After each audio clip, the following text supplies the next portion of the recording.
Yo, we got another video. My bad for not uploading video all week. I started off the week sick. Then I just had stuff to do, like yesterday and the day before.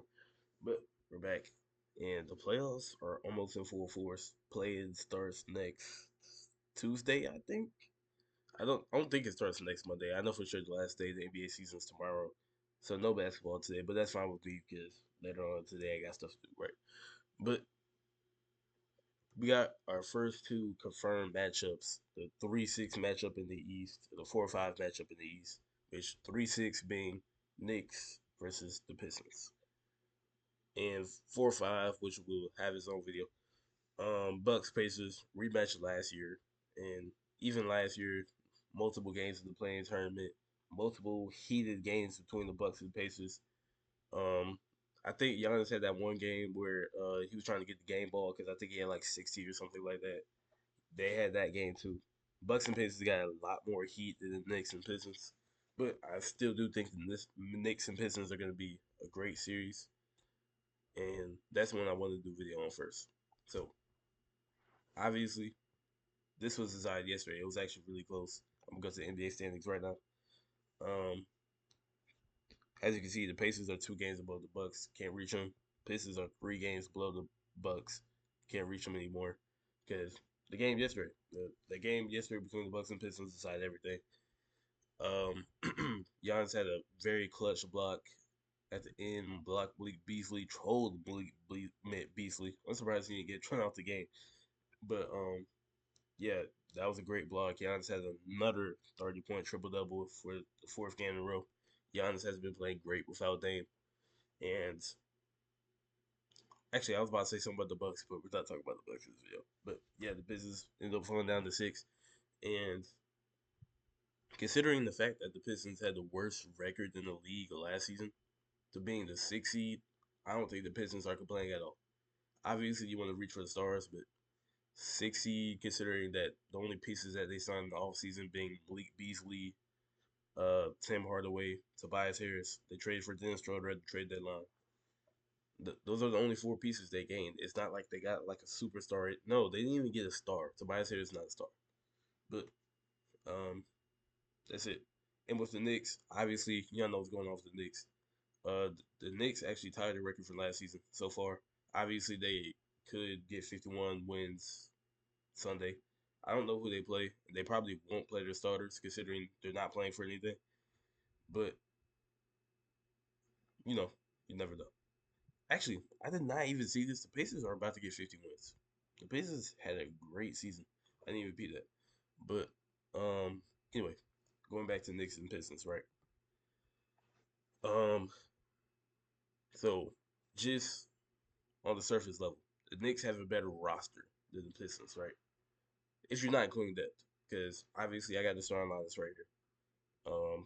Jalen Brunson and Cat are the best 2 players in probably the best 2 players in the series. I know a lot of people are very strong on Cade. I feel like Cade Cunningham being in his first playoffs, considering that the Pistons don't really have much offense outside of Cade, he may struggle. But I would still probably put Jalen Brunson and Cat over him anyway. Um, Wait, hold up. Oh, I went to the wrong thing. Okay, so as you can see in the regular season, the Pistons aren't great at offense or defense. They're just kind of mediocre at both. Like, yeah, nothing really pops out on paper either way. Now, Cade has had played way better throughout the second half of the season than the first half of the season. He was even in the most improved player talks, which is crazy to me considering he was the number 1 overall pick. A top 3 pick should not be allowed to win most improved player. That's just crazy. Like, obviously, young player drafted high, they're obviously projected to get better. But yeah, it's just like don't give Cade most improved player. Not the point though. If you look at the Pistons starting lineup, Cade, Tim Hardaway, Short Thompson, Tobias Harris, Jalen Durant. Even though they got better spacing this season than last season, it's still not a lot of spacing in my opinion. Um, Short Thompson, both Thompson twins are not great shooters. Jalen Duran's obviously not a shooter, but not all bigs have to shoot right. Oh my God, Tobias Harris specifically in the playoffs tends to fold in the playoffs. Same thing with Tim Hardaway. Same thing with Malik Beasley. Dennis Schroeder's been in the playoffs a couple times. Sometimes he's played better, sometimes he played worse. Um, you know, and then you got a couple players like Ron Holland and I forgot how to pronounce his name. I know his first name Simone, but I don't know. I feel like the Pistons have way too many questions compared to which cup the Knicks. Because even though the Knicks have bad depth, their starting lineup beats them in almost every aspect. You could call point guards wash, but the Knicks have a better player at every other position.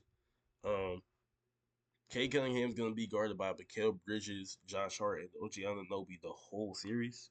I don't think Kay Cunningham's gonna have a good series, and someone's gonna have to step up for the Pistons. Actually, I just realized Jaden Ivey is not here for some reason. Oh, he's out. Okay, Jaden Ivey's out. But what was I about to say? So someone's gonna have to step up for the Pistons. I don't know who that is. Um, Jalen Duran is more like a lob threat. It's not like he's good at post ups, or he's decent at post ups. It's not like he's like gonna consistently create his own post up. Tobias Harris, like I said, I don't think he's gonna do anything in the playoffs. He showed his whole career that he's not good in the playoffs. Um, we seen Cat last year, a lot of different level on defense. So I feel like if the Pistons, I mean not the Pistons, if the Knicks find a way to not um have Cat be involved in every pick and roll action, I feel like the Knicks could easily win this in about 6 games. I think the only way that the Pistons can win this is uh, maybe like exposing their bench, exposing the Knicks bench, because I don't see. Okay, here's the thing: Josh Hart in the playoffs last year played great in the playoffs. He's shooting well too. You can say that Josh Hart and OG Anunoby are both negative shooters, right? There's a chance that you can just try to double Jalen Brunson and Cat, but I don't think that's gonna work. Just because Cat has been so dominant this season, and y'all see what Jalen Brunson did in the playoffs last year. He was averaging like 35 points per game. Y'all were so focused on Anthony Edwards' flashiness that y'all forgot that Jalen Brunson outplayed Anthony Edwards in the or it's not like they played against each other, but he had better stats than Anthony Edwards last year in the playoffs. But just because he's not this flashy player or anything, he doesn't get any credit. But Jalen Brunson is great. Obviously, we're talking about one playoff run. This could be completely different, but I just don't see a way the Knicks lose the series. Um, I don't know. I really don't know what the Pistons could do. Sure, Thompson is a great defender. Maybe you put him on Jalen Brunson. He has a bad series. Then you double team Cat because Cat can fold in the playoffs, but I don't think it's a guarantee.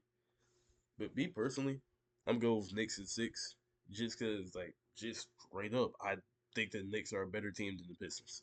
I don't know what the Pistons can do or can expose for multiple games to win the series. I see them getting 2 games, but no more than that. Let me know what y'all think down in the comments though. I'm in the video right there.